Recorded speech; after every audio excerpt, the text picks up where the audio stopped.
Dahulu kala pernah ada seorang raja. Ia sedang bepergian dengan para pengawalnya.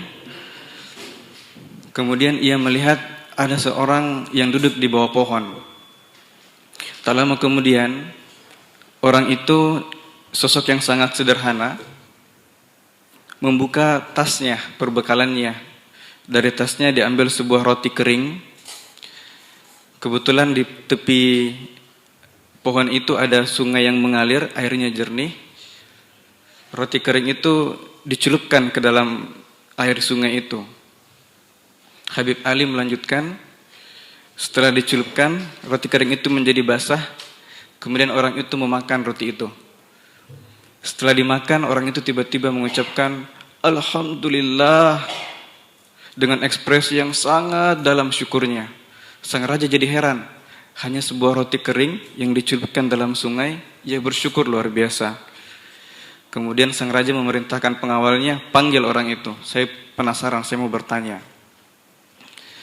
Lalu kemudian orang itu dihadapkan kepada sang raja bertanya, ada apa denganmu ini?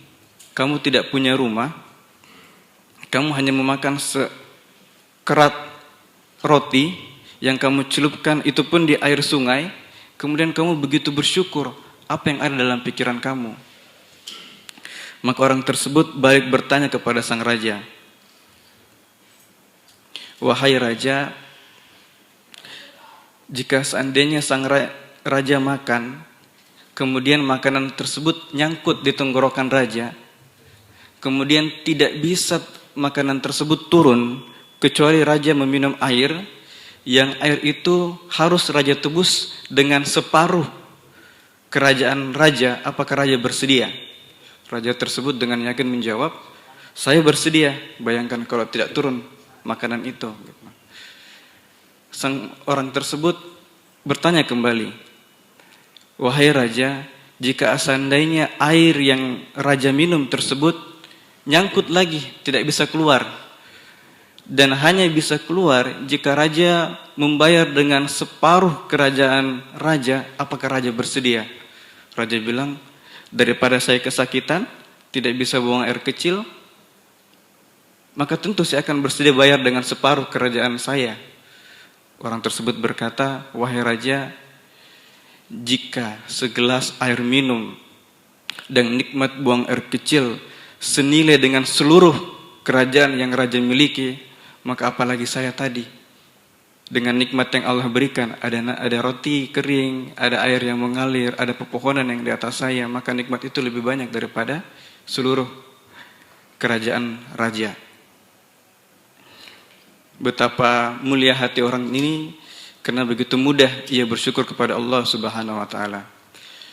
Bapak Ibu jamaah subuh yang saya muliakan, kemudian kita bertanya, jika kita bersyukur kepada Allah Subhanahu wa taala, apakah kerajaan Allah bertambah?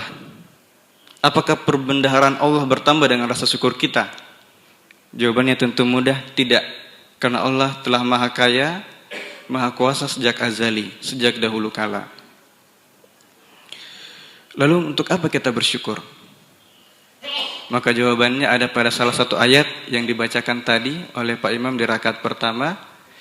Anishkur lillah wa may yashkur fa innama yashkur li nafsih.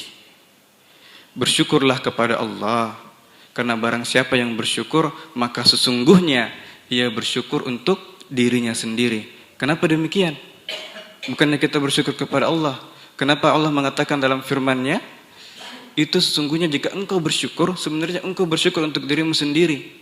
Jawabannya ada pada ayat yang lain, la in syakartum la azidannakum. Sesungguhnya jika engkau bersyukur, maka Allah akan menambahkan nikmatnya kepada kamu. Maka Allah hendak menambahkan jalan kepada kita untuk menambah nikmatnya kepada kita. Sudah sekian banyak nikmat yang Allah berikan kepada kita, Allah ingin memberikan jalan lagi agar nikmat itu ditambah lagi kepada kita. Bapak Ibu, apakah Allah sanggup? Tentu Allah sanggup. Jika Allah sanggup menolong kita dalam setiap kesulitan yang telah kita hadapi, maka Allah masih sanggup menambahkan nikmat yang telah Ia berikan kepada kita. Bapak Ibu jamaah subuh yang dimuliakan, lantas bagaimana caranya kita bersyukur kepada Allah Subhanahu wa taala?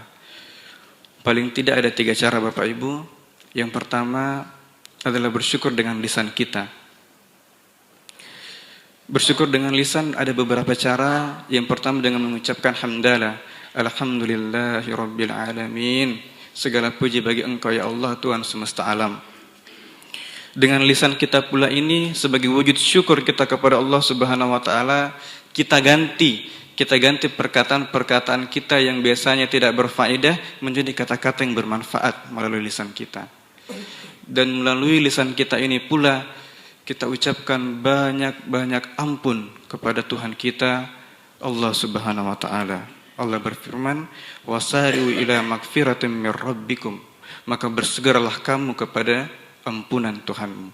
Itu yang pertama Bapak Ibu. Yang kedua adalah kita bersyukur dengan hati kita Bapak Ibu. Bagaimana caranya bersyukur dengan hati kita? Yakni di dalam hati, jiwa dan perasaan kita, kita meyakini bahwa besar sekali nikmat yang Allah turunkan kepada kita. Bahkan jika kita berusaha untuk menghitung nikmat yang Allah berikan kepada kita, niscaya kita tidak akan sanggup. Dalam sebuah surah, Allah Subhanahu wa taala mengulang-ulang sebuah ayat. Fabi'ayyi 'ala'i rabbikuma tukadziban. Tidak hanya sekali, berkali-kali. Fabi'ayyi 'ala'i rabbikuma tukadziban. Fabi'ayyi 'ala'i rabbikuma tukadziban.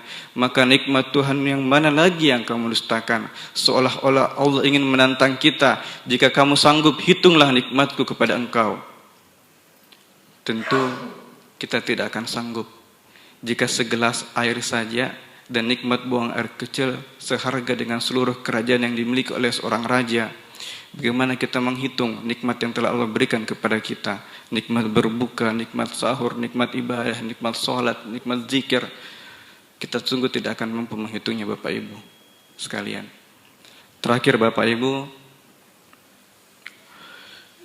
adalah dengan bersyukur dengan perbuatan kita, dengan aktivitas fisik kita. Bagaimana caranya? Ada beberapa cara.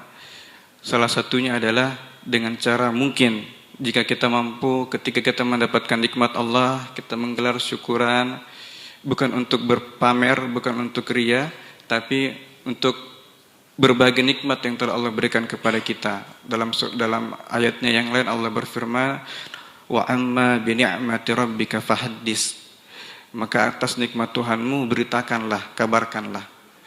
Selain itu Bapak Ibu, sebagai wujud syukur kita kepada Allah Subhanahu wa taala, maka marilah kita meningkatkan amal ibadah kita sesuai dengan kemampuan kita.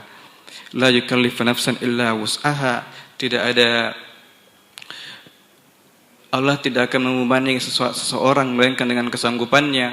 Maka dalam beribadah pun kita tidak perlu memaksakan diri, tapi kita harus berusaha untuk meningkatkan ibadah kita dari waktu ke waktu. Nabi Muhammad SAW, orang yang telah dijamin surga pun bengkak kakinya karena senantiasa salat, sujud dan ruku kepada Allah Subhanahu wa taala. Baiklah Bapak Ibu, mungkin demikian yang dapat disampaikan pada kesempatan yang singkat ini. Semoga Allah merahmati kita kemampuan dan hidayah untuk senantiasa bersyukur kepadanya. Billahi taufiq wal hidayah. Wassalamualaikum warahmatullahi wabarakatuh.